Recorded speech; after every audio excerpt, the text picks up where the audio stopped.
Hello, আসসালামু আলাইকুম। কেমন আছেন সবাই? এই জিনিসটা দেখার পর কি মনে হচ্ছে? এটা হচ্ছে দইয়ের আইটেম। এখানে দইয়ের প্রসেসিং চলতেছে, দেখতে পাচ্ছেন। আমার হাতে যে অরিজিনাল খাঁটি গরুর দুধের দই মিষ্টির দোকানে চলছে, খুব অসাধারণ। এখানে প্রসেসিং 20 টাকা করে এই দইয়ের দাম, খুবই ভালো।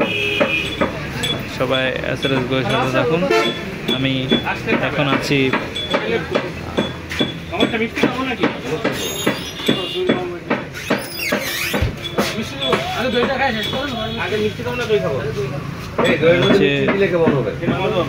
গৌরব সুইটস মিষ্টি। আবার মিষ্টি আছে, মিষ্টি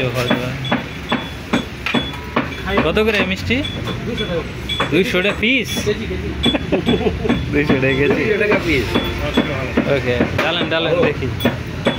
আর এই ড্রাইভার কই? এটা কি দই পাততেছে? হ্যাঁ, দই পাততেছে। এটা কতক্ষণ লাগবে বইতে? 4 ঘন্টা। 4 ঘন্টা এরকম করে ধুয়ে রাখবেন? ডাইকে রাখতে হবে না?